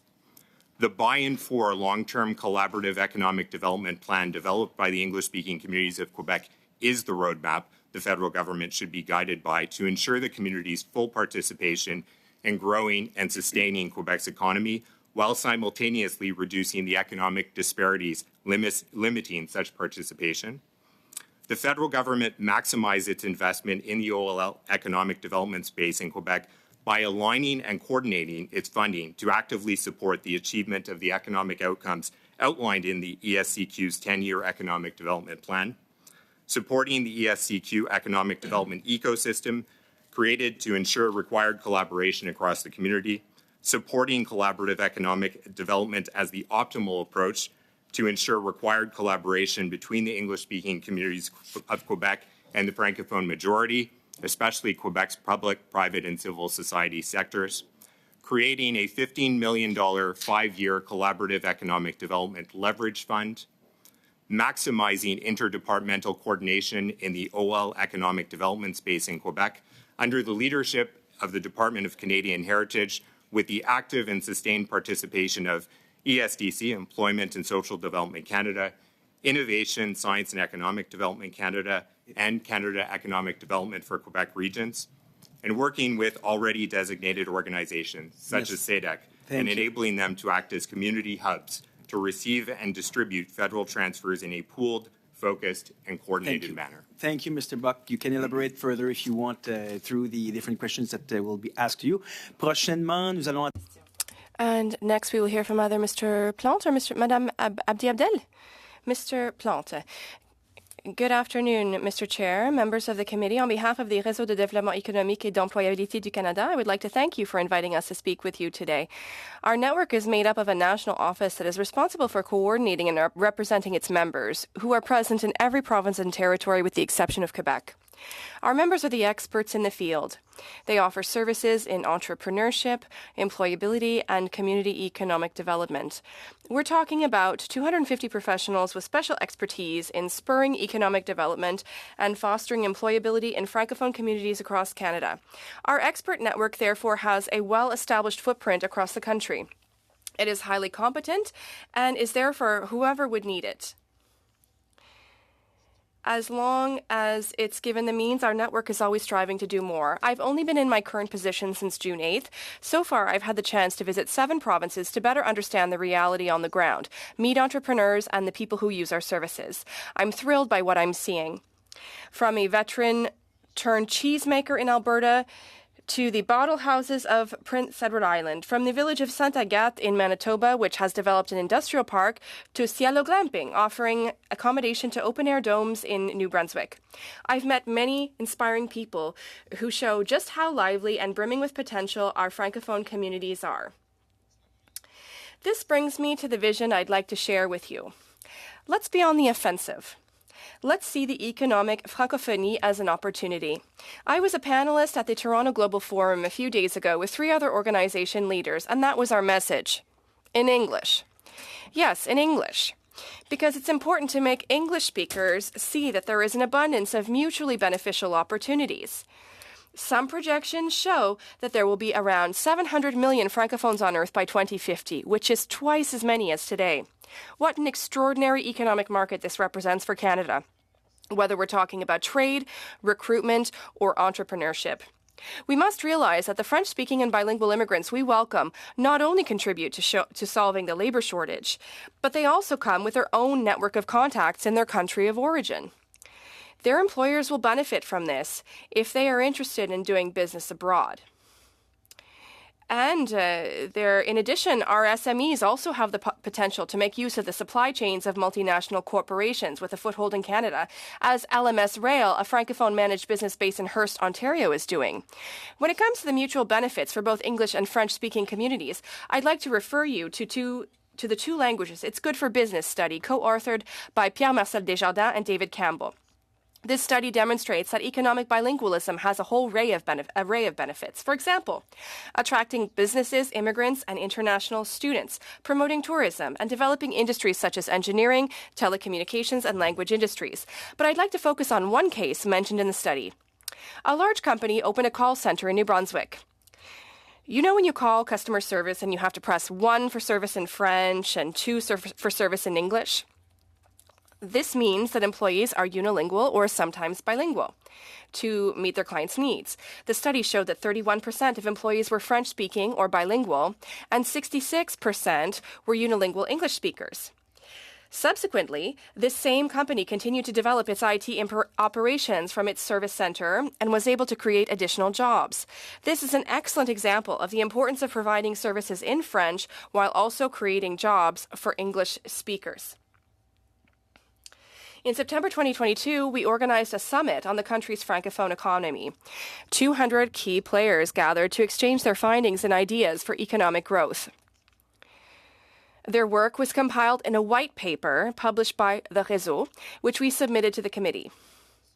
I trust it will provide food for thought in the context of your study. The element that stood out the most during this work was the desire to see the creation of a governmental plan dedicated to growing the francophone economy. In fact, the mandate letter of the former Minister of Official Languages and ACOA of December 16, 2021 gave us a great deal of hope in that regard. In closing, I'd like to reiterate my main message. Let's be on the offensive when it comes to the economic francophonie. Let's view the economic francophonie and bilingualism as opportunities and as investments. Thank you, and I'll be pleased to answer any questions you may have. Thank you, Mr. Plante. The first questions will come from each of the political parties. They have 6 minutes each, with back and forth, of course. We'll start with the first vice chair of this committee. Mr. Gaudin, you have the floor. Thank you, gentlemen, for joining us. Thank you to all of you for joining us. So we will benefit from this opportunity to discuss with you. I will start with Mr. Buck from SEDEC. You know the objective of the study that we're doing is to recognize the best practices for the economy. I would like to ask you, does the Anglophone community, is the Anglophone community in Quebec prosperous? Thank you for the question, Mr. Gaudin. It's a pleasure to answer you. Providing some information that's much more articulated, I think, in the brief that was presented. But I'll speak to the economic circumstances of the linguistic minority community in Quebec, the English-speaking community in Quebec. I think perhaps counterintuitively is not as prosperous as many assume that it is. And in fact, when we look at some of the key indicators, when we look at some of the perhaps more relevant indicators, things like... Monsieur Buck, je m'excuse. Mr. Buck, I'm sorry. I understand you'll know that we're limited in our time. I'm asking whether you said it's less prosperous than you would hope. And now you are comparing it with who? We're comparing it with the general population in Quebec. Did you do a comparison with OLMCs, that is, official language minority communities outside of Quebec, in terms of prosperity? Are you similar, better positioned, or lower? In 2016, so 2021 is not yet complete, in 2016, we were in a less favorable position than Francophones outside of Quebec. So so then you would be better to mobilize with OLMCs. Yes, I think so. We work together well. I appreciate your question, and now I appreciate your answer, and now I will direct my question to Mr. Plante. Mr. Plante, the objective of our study is to recognize best practices. Can you identify, you mentioned in your presentation a few, can you mention best practices that we could export to other regions of Canada? The objective is to create prosperity in OLMCs. So I know that with your members, there are regions that are much more active, that have better outcomes. Are you able to identify the measures that we should export to other regions? Well, 3 come to mind quickly, and then my colleague will add to that further if needed. For example, in Ontario, there is an economic association that created a virtual incubator for entrepreneurs. So when a business is ready to fly on its own, there is this program available to them, and it has experienced good success thanks to national cooperation, and that is the strength of a network. And we can share ideas, and other colleagues will look at how we can implement these measures in their regions. And now in BC, there is a group that does speed jobbing, and it is a process by which there is a link made between employers and job hunters. And there is a filtering done on both sides to ensure that when a candidate meets an employer, they know almost in advance that the fit is good. And so that they started that in BC, and we are now implementing it across the country, and we are doing this type of event.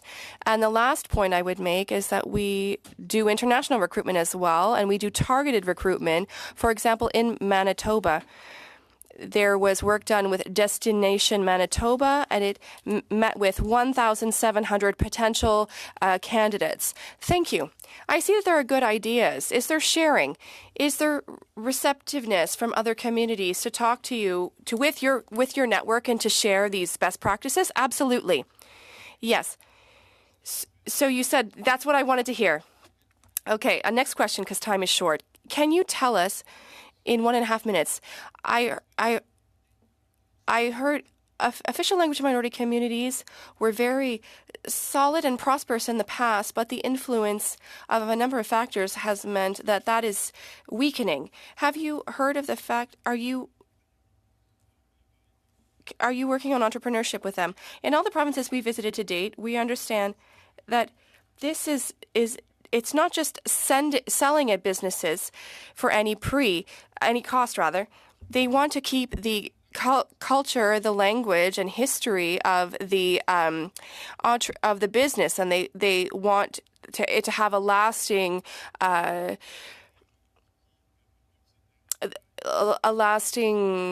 reputation. And I had met a number of these companies, but if we had more ability, if we had more funding, it's something that we could do. But I think the strategy on business transfers would be good. And is that an objective for your organization? Yes, of course. Yeah, but it's just a matter of funding. And to wrap up,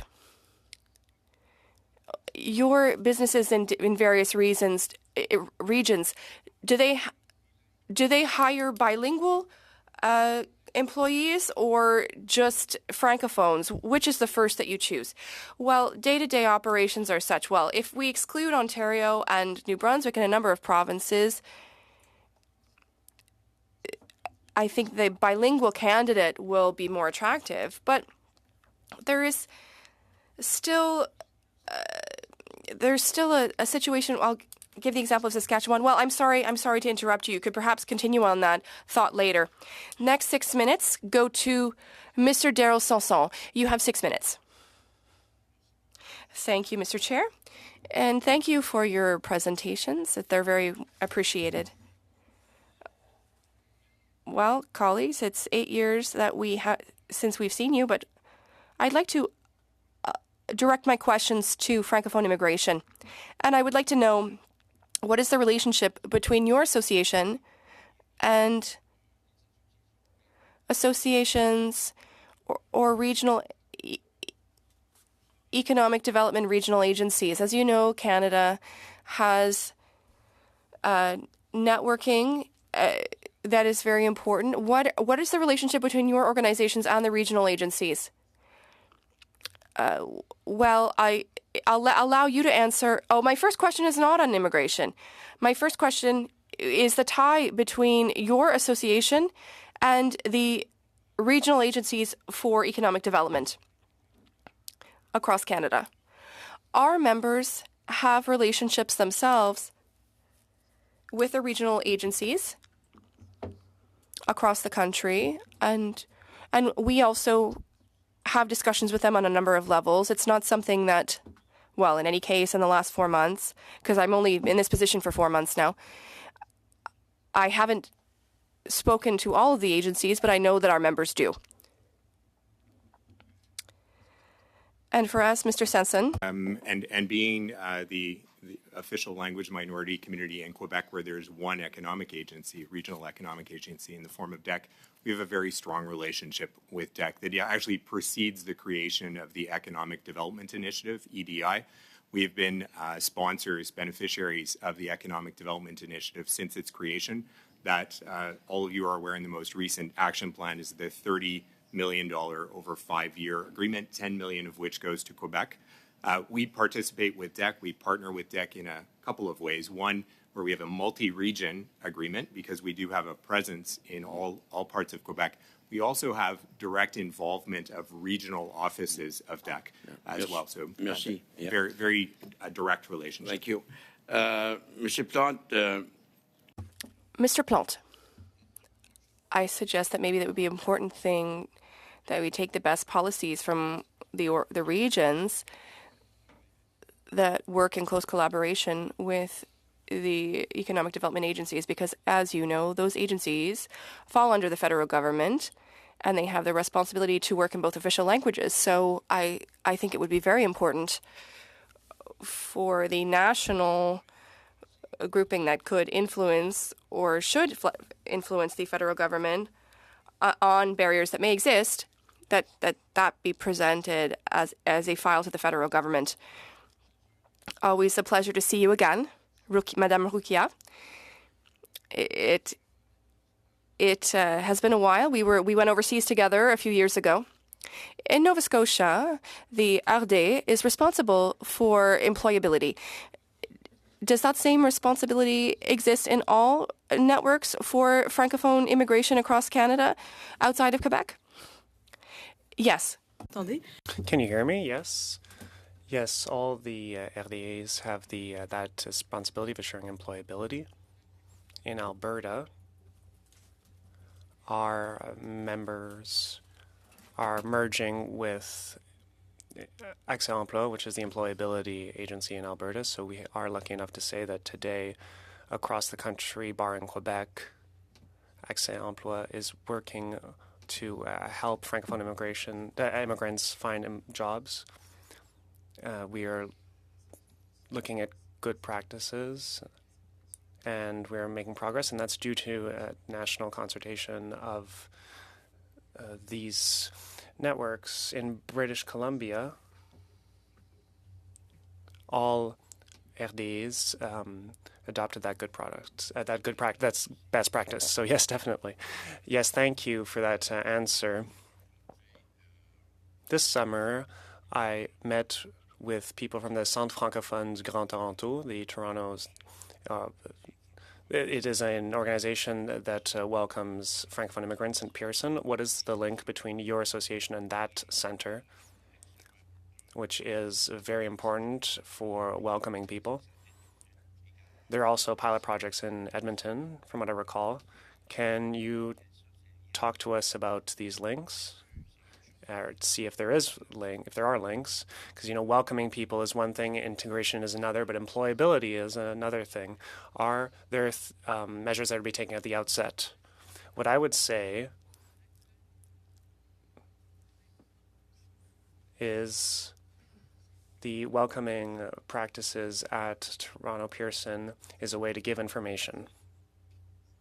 It is a way of giving information to to immigrants that come through airports. Now there are flyers. There's also an app where they can see various services for them. It's up to them afterward to contact organizations on the ground. I would say that we don't have any direct link with them. However, some immigrants learn of the existence of these organizations through services we give them. Then some of them go settle in a province and then request those services thereafter. Thank you, Ms. Abiaden. Mr. Sanson, that's all the time we have for you. Next up, we have the second vice chair, Mr. Beaulieu. You have the floor for 6 minutes. Good afternoon. My question is for Mr. Buck. I wanted to know the following. You are carrying out a study that shows that Anglophones have less high salaries and face greater unemployment, etc. You said it's counterintuitive. That's a euphemism, if you ask me. You have obtained those results by using the first official language spoken, which is spoken by 33% of immigrants in Quebec, according to StatsCan data. These immigrants can come from countries that have a lesser level of development. This can reduce the average. On the other hand, you use the median. That is less sensitive to wealth gaps. If we use indicators that target Quebec's historical language minority Anglophones, there is a skew towards English speakers. If you use mother tongue, I agree it's not the best indicator. It's the language spoken at home, but unfortunately that hasn't been provided by StatsCan. We might get those numbers eventually. We're looking at $7,800 less when we're talking about here the average of Anglophones' salary, which is lower than the median income, but median income does not take into account various disparities. We know that in Anglophones, English speakers have a lot of disparity, a lot of very rich people and a lot of very poor people. So when we look at the indicators, I think that they reflect the state of the current situation that for Quebec's historic Anglophone minority, they are still very high up. Don't programs like yours just serve to support economic benefits for the English speakers in Quebec? Thank you, Mr. Boudier, for your question. I'm not a statistician. However, I am an English speaker in Quebec, and I'll say that the data that we use is the convention with respect to how the English-speaking community in Quebec defines itself as being very inclusive, as being a community that is very diverse. And this has historically been the approach that has been used. And it is, again, very consistent. With respect to the way in which we engage, in fact, collaborative economic development, the model that we use very deliberately actually looks to diminish the disadvantages that are experienced by different segments of our population. And so looking at the statistics, and there can be a debate among statisticians, I presume, around which indicators we're using there. Looking at the impact and looking at the results, I can demonstrate to you individuals that are in very impoverished and very challenging circumstances that ultimately are able to benefit from I'm going to stop you right here. I could give you data that shows that Francophone immigrants have a lot of difficulty finding jobs. It's very interesting. I'm working on that right now. I'm looking at a study that compares both of them. Everything depends on the way things are done. For example, there are some researchers who, before the Official Languages Act, tried to show that Anglophones had incomes that were 50% higher at the same level of education, that there was discrimination indeed just because the other party were Francophones. And now this has changed, but there still is a considerable gap.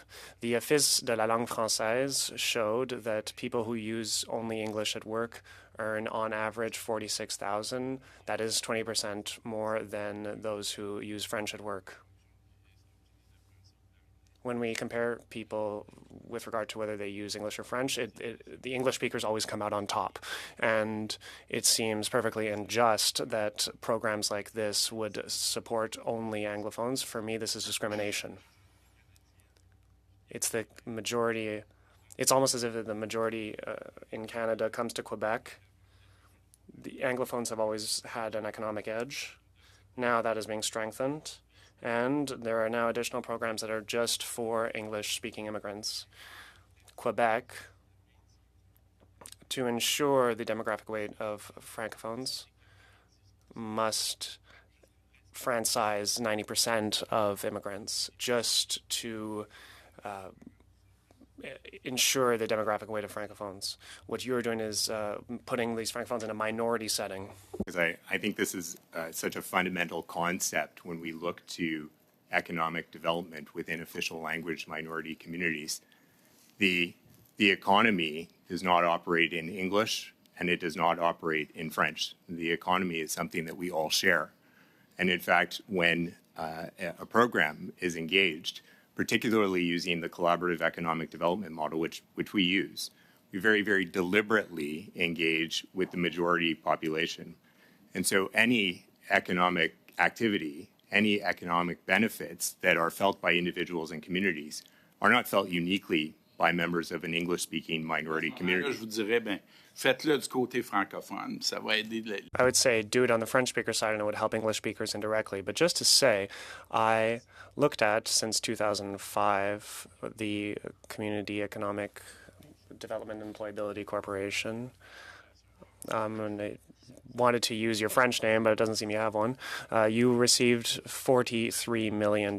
Can you tell us which programs received that funding? That's an excellent question, Mr. Baudier, but I'll have to wait for the next round. I apologize, but it is my job. Now, next off, let's go to Manitoba. There must have been snow this morning. Ms. Ashton, you have the floor for 6 minutes. Yes, lots of snow indeed. Halloween with snow. That's great. So, welcome, witnesses. Thank you very much. I will be asking you a few questions on issues that relate to economic development. Immigration was raised by a number of colleagues. We know that the FCFA supports the creation of very ambitious Francophone immigration targets in order to meet the demands of the labor shortage across our communities, and to also put a stop to the decline of French. The FCFA says that ambitious targets such as a 12% increase in Francophone immigration must be established. Do you agree with this percentage? Do you think that Canada needs much more ambitious targets in order to draw in people from around the globe, and that these people must be Francophone as well? I would answer the question. I believe it was for me. Yes. Thank you for your question. The 12% target is well recognized within associations that promote la francophonie. That is the target that we use as well. We want to be ambitious. We want to give ourselves ambitious targets. At the same time, what's important for me is that the government is taking steps in the right direction. And I would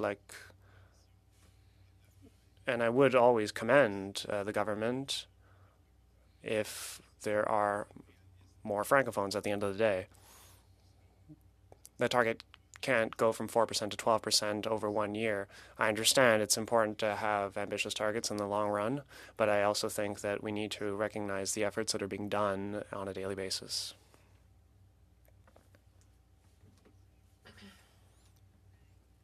Okay. Another question with regard to an obstacle to economic development or to entrepreneurship or to entering the labor market.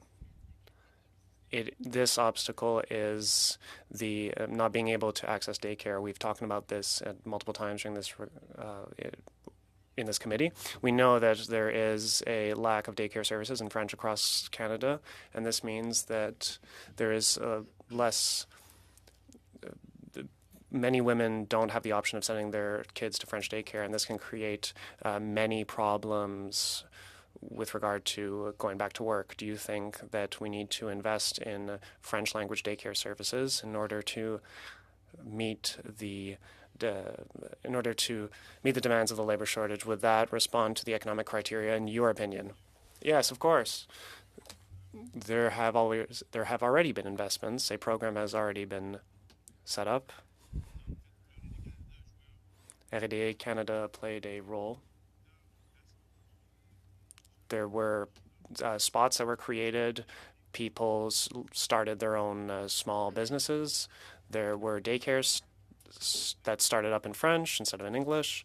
This is all well and good. We support it, definitely. However, since this program, the government announced major investments for daycare spots. And we are looking at what that means in our community going forward. There seems to be glaring needs, and those needs relate to infrastructure. There are needs to create additional positions. Maybe Ms. Abdiadin could add to that. Yes, I believe that we have a labor shortage. I think that initiatives like Jan was talking about earlier, like targeted recruitment, Manitoba did this. There is also recruitment for daycare staff. In addition, there has been collaboration with one organization in Côte d'Ivoire. You know that some provinces have regulations in place. There are issues with recognizing foreign credentials and more. And in Manitoba, this is a good example of where they were able to go recruit staff in a Francophone country. And they were also able to build relationships with an organization on the ground over there in order to make it easier to recognize foreign credentials in order to have a swifter transition. Yes, there are labor needs and there are infrastructure needs as well to welcome all these children and employees, definitely. Thank you very much. Thank you for talking about that example as a success story. Our committee will be sharing recommendations with the federal government. Do you have any recommendations with regard to immigration or daycare services that you would want to share with us? These examples support economic development in our communities. What our members are saying is that there needs to be additional spots. If the current programs could be adjusted, it would be to put shovels in the ground and build more infrastructure. Thank you, Ms. Ashton. Thank you, Mr. Plante. The next two questions will be for 5 minutes each, starting with Mr. Bernard Généreux. You have the floor. Thank you, Mr. Chair. Ladies and gentlemen, thank you for joining us. Mr. Beaulieu mentioned that the authorization of Mr. Buck's organization received $43 million, but what are the amounts that your organization received from 2005? No, I can send you, but on the whole, we have basic funding that comes from the Minister of Employment and Social Development Canada, about $2 million a year. So that is our basic funding. And then also we received funding, 5-year funding for the Department of Immigration, which is roughly $2 million a year. It is coming to an end soon, and then usually there's a third pool, and it's for the management of national projects. And yes, the projects are there, but we need to be careful with the analysis of some of those projects because there are projects that we manage as intermediaries. And so we allocate government funding for a number of those programs. We can't even charge administrative fees. We don't charge anything to the government. So the reality is that the money transits through us. We can hire people, but it's not as if we're making money. So it's just important to highlight. You weren't there as the Director General at the time, but there was an executive director that told the economic Francophonie study. Was there a plan in the past as what you were proposing? From my memory, no. The idea that I heard when I was at the summit, I wasn't there for the White Book, but I was present at the event, so I remember the exchanges very well. So what people at the microphone were saying on the whole was that it's as if economic development, regardless the political stripe or the level of government, it's as if the way they see economic development doesn't have a lens. A good project is a good project and a bad project is bad, and regardless of the language, it's not really a criterion that they looked at. And the element on the side of that, of the people at the microphone, what they were raising is that there are programs, yes, but they're spread out in a variety of departments and there's no accountability. And I think they wanted to see a type of one-stop shop where they could talk about Francophone economic development, and that would be a good idea to do it all in one place.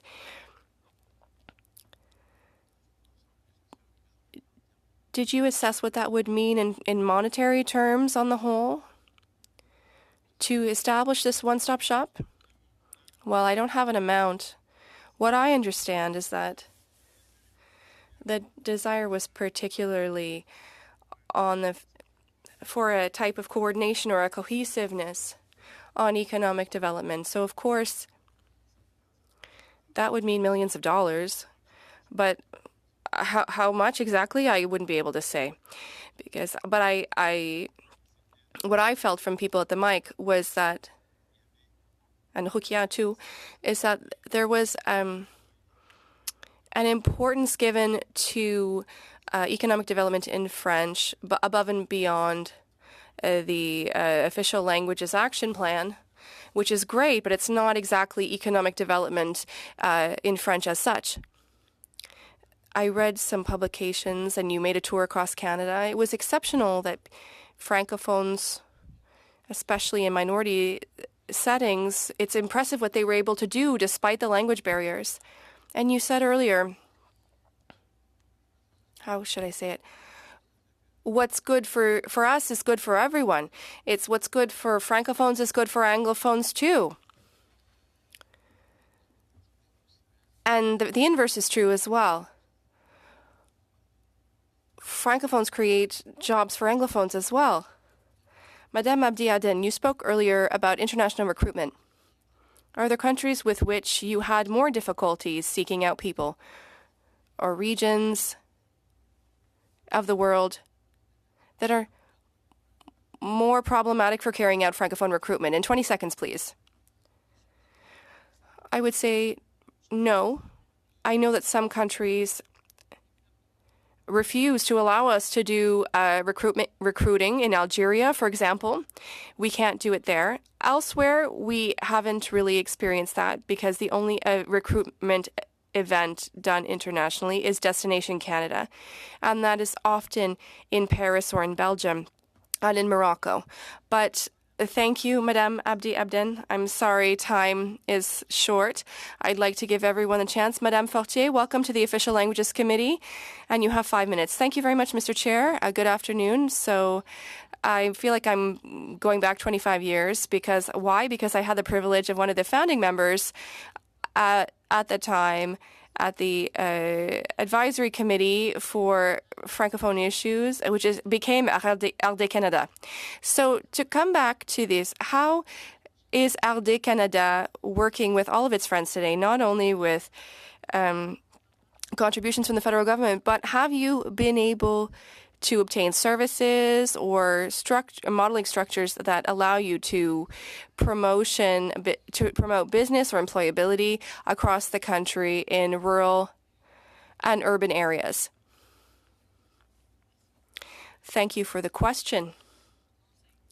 I think that when it was established, it was because there was nothing that we could build on. And so a number of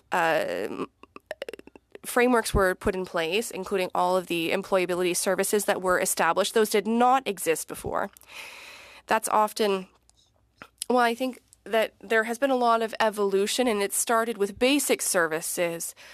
We are moving towards much more professionalized services to connect employers with employees. And now we're moving towards direct placement services, because that was not part of the services that we offered. And I think that these are models that need to be explored. I know that currently, thanks to funding from IRCC, there is an initiative from ALDE Canada, and I hope that the program exists. It did not exist before, and I think we started implementing it in 2015. And Francophonie has more pre-departure services, which are managed by La Cité and other partners, which is great.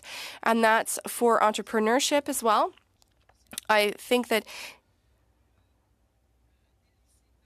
it's the neglected child in economic development currently, because everything comes back to basic funding.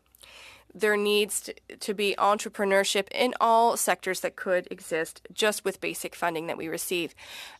If I push a bit farther, the expertise that ALDE Canada developed over the last 26 years, the power demonstrates the value added of French or even bilingualism throughout the country, and I'm talking mainly outside of Quebec. In this value, you have this expertise, and you have to work with other businesses in the Anglophone sector, perhaps, to demonstrate how you can help the prosperity of the country by adding this value added of French. As long as the federal government has made a number of contributions and will make more. Is there not a way to demonstrate that this expertise can be sold and you can do more return on your investment so that to offer more services across the country? I'm looking at Francophone tourism, for example, and packages that are available across the country. Isn't there a way to gain ground with the investments that the federal government has made over the years? Definitely. And we are working on a study to commercialize those services and to create services that could be offered to businesses for which they would pay. And we are currently building that for the tourism sector. And yes, definitely, the expertise can be sold, but it's certain that the investment that we receive is to meet client needs before even trying to make money on the services. And we know that some contributions clearly allow us to sell services so that we don't tread on the government's feet by offering the same services. The entrepreneurship passport is that in rural areas, it's one of our major concerns because of the wealth there. Do you think that the entrepreneurship, can you tell us about the entrepreneurship passport in 15 seconds? The entrepreneurship passport has 4 pillars, and it helps mobilize Francophone and Anglophone entrepreneurs to show them the opportunities of recruiting bilingual workforce. There's speed jobbing, and then there's another sector, and it allows all regions to participate virtually with employers who are in remote areas, and it allows them to connect to meet employers for 12 minutes so that they're able to see whether they correspond to their profile. And with the passport, thank you, Madame Abdi Abden. I'm sorry. There's very little time left. We have until 1:20 maximum. Mr. Beaulieu, you have the floor for 2.5 minutes. Yes. Earlier, you didn't have time to answer my question. The $42 million and some, what is it used for? Can you give us some examples? Is there a way to see the overview of the project? Thank you, Mr. Beaulieu. With all of our funding that arrives, I can share with you that if we look at the actual investment, and the primary investment in economic development, as you know, comes through the Enabling Fund and through EDI. If we look at the value that was invested in the last action plan, we actually see that English speakers in Quebec were recipients of about 15% of the total envelope. And so that has remained fairly equivalent throughout that entire period of time as well. And I really want to remark on that because I think it is important to acknowledge about 15% of the investment for economic development for OLMCs finds itself in Quebec. That being said, with respect to the actual projects, they're far too numerous for me to articulate here, but I can provide examples, of course, to the committee. Quand vous dites 15%, when you say 15%, that means that in Quebec, it's 85% for Francophones? No, I would say. Example of the last action plan from 2013 to 2018. If we were to look uniquely to the Enabling Fund, a fund of $80 million, more or less, 79-point-something million dollars over that 5-year period of time, about $13 million of that went into investments in Quebec. Led by the official language minority. À l'ensemble, oui. And that's on programs for on the whole, but can we have concrete examples of projects? And before I be cut off by time, we saw nearly $10 million of small transfers under $100,000, and we don't know what that's used for. We don't know anything. Can we get some information, what projects are subsidized specifically? And for amounts under $100,000, where does it go? To whom? Yes, absolutely. This example of one is a venture that we have underway, public-private civil society collaboration that's happening as we speak in the Quebec City area. It involves individuals from the English-speaking community as represented by, and our friends from the Quebec City area will represent this, the Valcartier Family Centre, that works in employment services. Employers like Vermaten that makes signs at Quebec, a well-established Quebec business that's looking for recruiting individuals to work. School boards that are involved in this. The venture is actually allowing us to recruit individuals that are English speakers and bilingual to occupy vacant posts so that the economy, the local economy, can benefit from all of that productivity. It's a great example of how this investment impacts everyone. Thank you, Mr. Buck. I know it's tight, but I mean, we're far behind the 2 minutes and a half. Madame Ashton, à vous la parole pour 2 minutes et demie encore. Ms. Ashton, you have the floor once again. Thank you very much. You referred to the Destination Canada initiative and the work that they do. Just to clarify, is your organization part of Destination Canada when the delegation is in Paris or in Morocco? Nous y allons. We go. It's a decision that we make with this year with our own funding. The FCFA received funding to send a delegation, but it is an issue that is very strategic for our members, so we wish to be there regardless. So we will be there, yes. Okay, very good, because we heard obviously from the work about the work that is being done during these visits, and it's important work, but what we also saw is that there is much greater demand for Destination Canada in Morocco than in Paris, for example. And I would like to ask, in the spirit of wanting to bring more people to Canada, would you recommend that Destination Canada find a way to visit other countries, other Francophone pools, to bring people, particularly elsewhere in Africa, not just in Morocco, but also elsewhere? I'd like to talk about the example we spoke of earlier with regard to Destination Canada. And our member in Manitoba wishes to see which forum yields the best result. So I believe that with a partnership with the province of Manitoba, they decided to go to Ivory Coast. And they had discussions with the government, and the government said that you cannot recruit in this industry or this other. And the government said that if you do this, we'll make things easier to use. So then there was additional ads and other measures to favor this. There were a number of people in the room now who heard of Manitoba in Ivory Coast, and not of all of Canada as a whole. They just heard about Manitoba. And now we'll see if there is more targeted immigration thanks to this formula. But our Manitoba member was very excited to see this targeted way of doing things. So we can use what Destination Canada is doing as motivation, but there can be ways of having more targeted measures. Thank you, Ms. Ashton. That's all the time we have. Mr. Plante, Ms. Abieden, Mr. Buck, thank you. But if we have if you have any additional information that you would wish to send to the committee, the interpretation might stop. The clerk will be sharing that information with all our members. Thank you for being here today, colleagues. Before you leave, I just wanted to say that next week will be the Economic Development in the Indu Committee.